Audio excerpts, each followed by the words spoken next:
My parents let my brother steal from me. Back when I was still a kid, it was very hard for anything to be exclusively mine, and as my brother got older, he craved money for things above all else. He and I both got allowances, equal allowances, so that was sorta fair. I say sorta because he didn't have to do chores for his, while I did. But that's in the past now because my brother is now having to do all those chores for nothing. My brother always wanted more money though, whether he spent it or not. He loved having new things, but sometimes he'd just save the money instead. Which is odd because you'd think him the kind of kid who'd splurge his savings on the first thing he wants. My brother and I both got allowances of about $25 a month, and I was pretty thankful for it. I usually saved most of my money though, but my brother always wanted more. One day as a teenager I came home to find my room had been ransacked, and the only thing gone was my money. I'd hidden it to try and keep it from my brother, because well, obvious reasons if you readers know what my brother is like by now.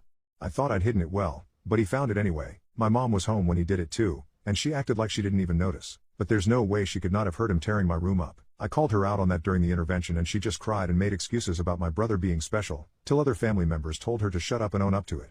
My room was on the first floor right near the living room. My door was completely in view of the couch, and when I pointed this out back then, my mom just made the "but he's special, he's not like you" excuse for my brother. I said I wanted the money back, and my mom just made more excuses, and my dad did too when he got home later. So yeah, excuses then and now. Back then I did eventually get that money back because I refused to let it go. I heard my brother screaming as they took the money out of his piggy bank and gave it back to me, and they had the most disappointed looks on their faces, like I just robbed my brother, even though he'd robbed me. But they couldn't tell me off because I wasn't in the wrong, and they knew it. I don't imagine many kids getting in the kind of situations where they are more right about something than their parents very often.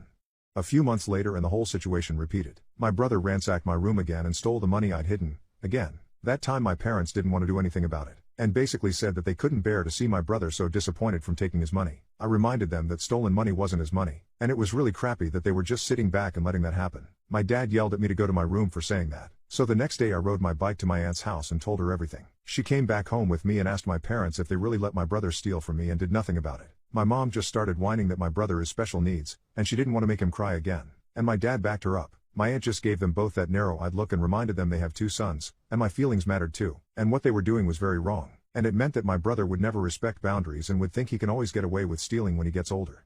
My aunt asked me openly how much my brother took. I stated the number, which at the time was everything I had, save for the few bucks in my wallet. My aunt gave my parents an expectant glare. My parents tried making a few more excuses, but my aunt had a counter for each one. Finally my parents went into my brother's room, and a moment later my brother was screaming. My parents came back with all of the money my brother took, and practically threw it at me for making my brother cry. My aunt then told them off for acting that way when I'd done nothing wrong, and they picked up all of the money they'd thrown at me and gave a pretty forced apology. My aunt said that she'd be severely disappointed in them if they let this situation repeat, and before she left, my aunt offered for me to hide my money at her house in a lockbox she had. I took her up on that and started keeping my savings over there. My brother ended up ransacking my room 2 more times looking for money, but I was keeping every cent I had at my aunt's house. My parents actually asked me where I'd hidden it, and I refused to tell. Then I asked why they wanted to know so badly anyway, and my dad instantly got defensive about it. My mom calmed him down and they didn't ask again. Since he couldn't find my money in my room, my brother figured I must have hidden it somewhere else. So he started tearing the house apart one room after another. And who was made to clean up the mess? Why, yours truly, of course. My parents started to blame me for the whole situation. But when I asked how I was at fault for not letting my brother steal from me, their only counter was that my brother had special needs. I swear, they used that line with me thousands of times. That was something else I heavily berated my parents for in the family intervention. The final straw came when my brother ransacked our parents' bedroom. My parents had a small suitcase safe that they kept some cash in, and my brother locked himself in their room, then took the whole safe and started bashing it around on stuff to try and get it open because he couldn't find the keys. By the time my parents were able to get the door open by breaking it open, my brother had destroyed the room, and he never got that safe open. He just sat on the floor clutching it and crying about the money inside it. My dad was so angry that he turned red, and he actually started yelling at my brother and grounded him. A very rare sight for me to see back then indeed. Then my parents forced my brother to help clean up the mess. After that my brother never ransacked mine or my parents' rooms looking for money again, but he'd still go rooting around every time he got an idea where my savings might be. So I started acting like I was giving hints by repeatedly going into certain places while he was watching. He ransacked the backyard shed, dug a bunch of holes in the yard and under the back porch, and even ransacked the attic. My parents really hit their breaking point with the attic and grounded my brother again. They never figured out I led him on either. My parents did eventually figure out I was keeping my money at my aunt's house, and they didn't argue with my reasoning for doing it. But either my brother overheard, or one of them spilled the beans to him, because the next time we visited my aunt, my brother tried to hunt for the money. But my aunt yelled at him to stop, and my brother would just sit on the floor and cry. This happened a few times and my aunt bluntly stated she'd press charges for any damages if my brother ransacked anything, and also kept a digital camera on hand to record anything if need be. My parents heavily scolded my brother to stop looking for my money. It wasn't his, and he can't have it. Q more screaming and crying that he wants it like a 3-year-old, even though he was 7 at the time. Then my brother said he didn't want to go to Auntie's house anymore. So my parents visited less. My aunt visited us a lot more than we visited her anyway. I was pretty much able to keep my money away from my brother till after I moved out. He's never managed to steal cash from me again. His classmates at school were another story. He was caught looking through the backpacks of other kids many times, and he was forced to return stolen stuff, and then sent home, where he'd cry to mom and dad, who then tried to have words with the school, who berated them on letting my brother think what he was doing was okay. They had to teach my brother that it's no okay to go through other people's stuff, and I actually heard him say but I wanted what they had a few times. This excuse got used again when my brother stole an envelope with birthday money from a cousin during their birthday party. He tried to stuff it in his shirt and walk out with it later, but the cousin noticed it was missing, and I suspected my brother right away and pointed everyone to him. He ended up crying and thrashing when my dad found the envelope hidden in his shirt. We left that party early. My sister-in-law says I'm too black to raise my baby. I am a very old woman now, but when I was young, I was a straight-up bitch who didn't let anyone bully me or try to take advantage of me in a vulnerable state. However, there was one instance where I was caught off guard as the situation was incredibly unbelievable. As a backstory, I was 21 at the time and had just delivered a beautiful baby girl. It was a very difficult delivery which had me in the hospital for 2 months after my daughter was born.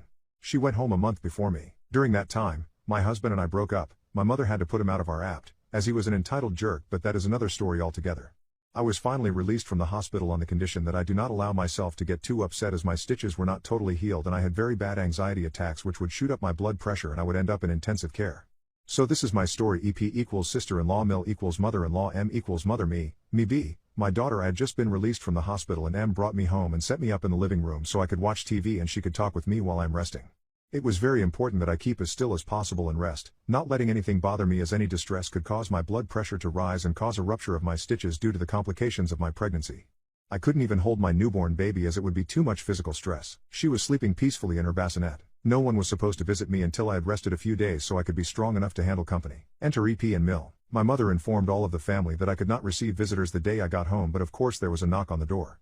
In enters EP and Mill, gifts in hand, demanding that my mother let them see the baby. I was laying on the sofa by the bassinet but was completely ignored. My mother questioned why they showed up today and not waited until the weekend when I was able to handle company, and they said they didn't get her message and EP wanted to see her new niece.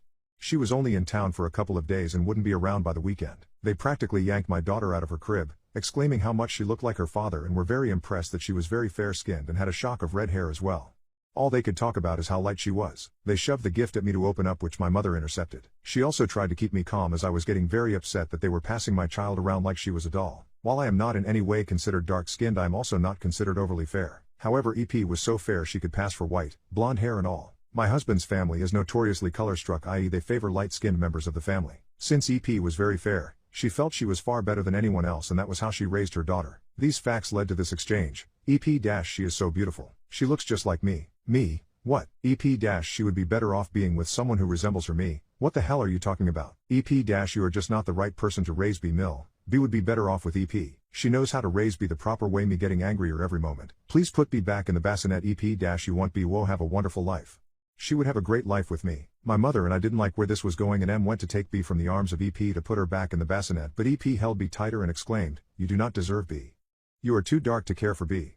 I will take her back home with me. You can visit her now and then if you like." My blood boils and I nearly jump off the couch to go after this bitch when I get a very sharp pain in my stomach and fell back on the couch. M, put B down right now or I will whip your ass. At that, my mother snatched B from EP's grip and put B back in her bassinet. She then grabbed EB and escorted her out of our apt while EP was cursing her out and calling me a whore and that the baby probably wasn't mine, which didn't make any sense. At this point, the mill was very quiet and followed EP out. I would like to say that it was the last I saw of her, but it wasn't. She contacted a much older B when she was around 9 and informed her that she would have had a much better life if she was with EP. B already knew about the incident from M and just politely ignored EP's remarks. B is a mother herself now and does talk to EP from time to time as well as her mostly absent dad, but they were not in her life much and she went from a very happy well-adjusted kid to a wonderful adult. EP has spoken to me once or twice during that time, not apologizing but now trying to get me and her brother back together. We have been divorced for over 20 years. My parents declared me legally dead and claimed my riches. This story began over 30 years ago in Germany. I had just turned 16 and was accused of stealing a neighbor's car and wrecking another neighbor's fence with it while running away from the police. I was drunk when the police picked me up. Legal in Germany, I proclaimed my innocence but nobody believed me. I was convicted and sentenced to 500 hours of community service because I was unrepentant. My parents used it as a tool to take away my time with my friends. They got the judge to agree that I had to work Friday and Saturday evenings at the THW, an organization that will provide disaster relief and sometimes soup kitchens.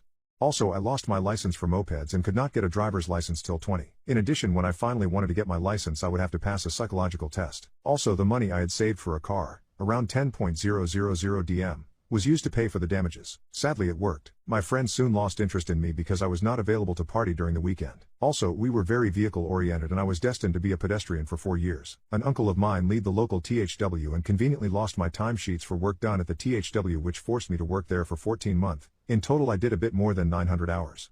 The time there did teach me quite a lot and it was interesting work which I would probably have liked if I was not forced to do it. My parents told me that they were doing it for my own good to save me from my friends and that they had asked my uncle to keep me there longer so that I would be forced to learn to take responsibility for my actions. That time ended as all things do. I left unrepentant and furious with them for essentially doubling my sentence. I was in great shape, did good in school as I lost my friends and had no interest in acquiring new ones after seeing how fickle they were. Focusing on academics was an outlet that was not forced on me by others and I enjoyed it. Then I found out who had actually crashed the car. I told the police, my parents, and tried to get my sentence repealed. I tried a Wiederaufnahme verfahren and failed because my sentence was already served. The guy who actually did the deed was sentenced to only 100 hours of community service. At his trial it came out that several people had known it was him, including my parents who made him pay for the damages almost a year ago. They had put the money in a bank account, which they told me I would get, once I had finished my education, school and university or apprenticeship. They also added 15,000 DM to the savings account for the hours I had put in with the THW, which was a generous wage for a teenager. Still, I was furious with them because I would still have to wait till 20 to get a driver's license. If they had told me sooner, I could have gotten the sentence repealed. Also, they might give me 25,000 in about 5 years, but for now they had essentially stolen my savings. And they were not giving it back while they thought I was too immature to make my own choices. After a huge fight, I took my tent and camped out in the woods. Still going to school but not coming back home. After a week they called the cops on me, which took the tent and forced me to go home. I was 17. Once the police left, so did I. I went to school every day. I slept wherever I could, mostly barns and in the woods if weather was good, as I now had no tent. On occasion the police found me. My parents called them every day for help. If caught, I would be forced to go home. They locked me in a room, but I simply waited for school and disappeared after school was out. Finally I turned 18. Now the police could not force me to go home. I only had half a year left to finish school, so I continued like this. I had no friends because I smelled funny and no interest in getting any friends because I was hurt and was not going to let anybody close to hurt me again. Still, I managed to finish school with good grades. After school I used the mandatory military service to disappear. I volunteered for service abroad, which meant Eastern Europe at the time. After 2 years I was done and had a nice nest egg. During my time in the military I had no close friends, but at least I was no longer a pariah. I enrolled in a university and studied chemistry. I found 3 good friends and met my first girlfriend, to whom I am now married. I was 29 and working on my doctorate when my parents managed to find me. Occasionally they convinced the police to look for me as a missing case. The police usually found me. I told them that I was fine but wanted no contact with my parents, and that was it. The police told them that I was fine and that they can't tell them where I was and that they should please stop involving the police. Then my parents had a genius idea. They filed paperwork that I had died in an accident in Italy. They were my next of kin, so the police gave them my address. Meanwhile my bank account was frozen. The university told me that I was no longer allowed to work on my doctorate while being dead, and lots of other things stopped working for me.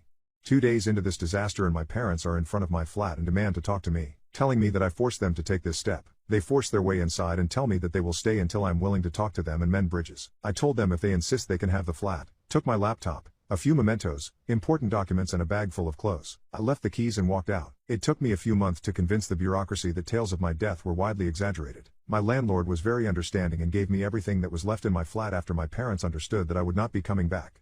They mostly took the photos I had left in the flat. They left a letter which I burned. I was really pissed because being dead caused so many troubles. I was afraid that they would find me again, so I took a job in another city as soon as I had finished my doctorate. That was 15 years ago. They have found me again. This time they sent a relative who told me that they were sorry and that they did not want to explode when they found me and that they did not want to force me to abandon my flat back then, but their emotions got the better of them. They would respect it if I still wanted no contact, but they would love to have me and my wife for dinner. Honestly, I am not sure what to do. What should I do?